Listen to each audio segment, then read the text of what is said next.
Practice করতে পারতেছি, তাদের সাথে তো আমাদের তুলনা করলে হবে না। তাদেরকে তো সমান মর্যাদা আপনি দিতে পারবেন না। ডিএমএফ ধারী যারা, তারা 2013 সাল থেকে ডাক্তার পদবিটাই ব্যবহার করতে চাইছে, কিন্তু দেখেন এখানে ডাক্তার তো যে কেউ, কাউকে তো আপনি ডাক্তার বলতে পারেন না। ডিএমএফ আসলে আমরা মানেটা কি? ডিএমএফ মানে তারা ট্রেনিং পায়, কিছু নলেজ পায়, তারপর তারা অ্যাসিস্ট্যান্ট, তারা কিছু নলেজ পায় এবং তারপর সেটাকে কাজে লাগায়। সেখানে আমরা কি, আমরা এখানে 5 বছর বুকিশ পড়াশোনা করি, নট জাস্ট ওই পড়াশোনাটাকে আমরা বেসটা গ্রো করি, আমাদের মাইন্ডটাকে যাতে আমরা সঠিক চিকিৎসা দিতে পারি সেটার জন্য প্রিপেয়ার করি, তারপর আমরা একটা মানুষকে চিকিৎসা দিই। আপনি একজন নার্সকে তো ডাক্তার বলবেন না। দেখা যায় একজন নার্স একটা ইনজেকশন, সে একজন ডাক্তার থেকে অনেক ক্ষেত্রে দেখা যায় ভালো দিতে পারবে, কিন্তু সেটা তার পেশা, সে কি ডাক্তার? সে ডাক্তার না। একটা ডাক্তার মূল পার্থক্য কি? তার যে নলেজ, সে এত কষ্ট করে যে এই নলেজটা গেইন করছে, এত সে পড়াশোনা করছে, এটাই তার মূল পার্থক্য, তাই না? এখানেই ডিফারেন্সিয়েট হয়ে যাচ্ছে। আর ডিএমএফরা যে ডাক্তার পদবি ব্যবহার করতে যাচ্ছে, আমরা তাদেরকে অ্যাসিস্ট্যান্ট দিতে যাচ্ছি, কিন্তু তার ডাক্তার পদবিতে আমাদের বিরুদ্ধে একটা অবমাননা হইল। তারা কিভাবে আমাদের সমান হয়? যেখানে আমি কত পরিশ্রম করছি, কত ট্রেনিং করছি, তারপর আমি আমার পেশাটাকে প্র্যাকটিস করতে পারতেছি, তাদের সাথে তো আমাদের তুলনা করলে হবে না। তাদেরকে তো সমান মর্যাদা আপনি দিতে পারবেন না।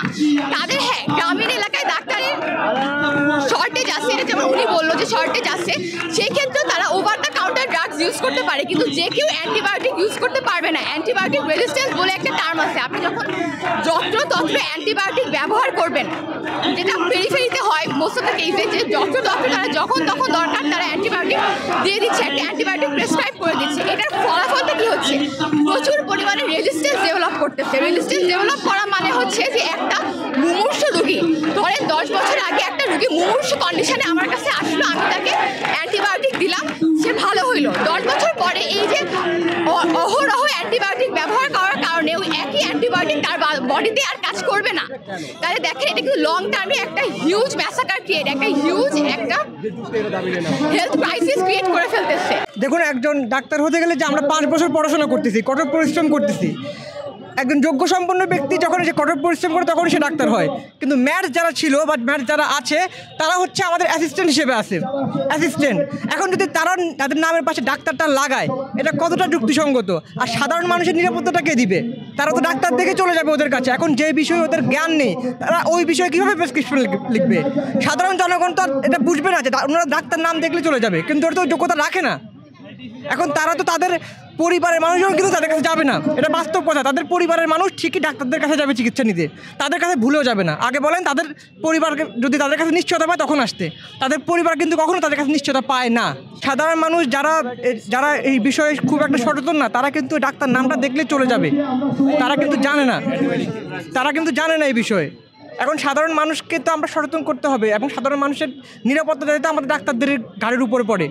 দেখেন, আসলে হ্যাঁ, আমাদের আমরা যে পেশেন্টকে যখন আমরা ওষুধ প্রেসক্রাইব করি, সেই ওষুধ প্রেসক্রাইব করার সময় আমাদের অনেক কিছু জানতে হয়। ওষুধের সাইড ইফেক্ট কী, ওষুধের রেজিস্ট্যান্স কীভাবে হয়, বিভিন্ন ধরনের মেকানিজম আমাদের জানতে হয়। এগুলো আমাদেরকে শেখানো আমাদের কোর্সের ভিতরে। এরপরে একটা পেশেন্টকে আমরা অ্যান্টিবায়োটিক দিই। এগুলো না জেনে যারা ম্যাথস করে, যারা অল্প শর্ট কোর্স যারা করে, তাদেরকে এগুলো কোনো কিছু পড়ানো হয় না। এগুলো না জেনে যখন একটা মানুষকে অ্যান্টিবায়োটিক অথবা কোনো স্টেরয়েড মানে প্রেসক্রাইব করা হয়, তখন এতে তার রোগ কমার পরিবর্তে বরং হচ্ছে ক্ষতি হওয়ার সম্ভাবনা বেশি থাকে। তারা যেটা করে সেটা হলো যে কিছু ওষুধের কিছু ভিজুয়াল কিছু ইফেক্টে তারা কাজে লাগে, তারা মানুষের কাছে তার ওষুধের তারা ব্যবসা করে, ঠিক আছে? কিন্তু তারা আসলে ওষুধের সাইড ইফেক্ট এবং এটা লং টাইমে যে ক্ষতি হতে পারে সেটা তারা কিছুই তারা জানে না। যেটা জানতে হলে এমবিবিএসের ফুল কোর্স মানে পড়াশোনা করতে হবে। তাদেরকে যদি আমরা যে ডাক্তার সার্টিফিকেট আমাদেরকে দিয়ে দিই, তাদেরকে যদি আমরা ডিপ্লোমা ডাক্তার বলে যে একটা শব্দ আসতেছে, প্রশাসনমূলক শব্দ, এটা যদি আমরা করি, তাহলে সাধারণ মানুষের ধোঁকা করার সম্ভাবনা আছে।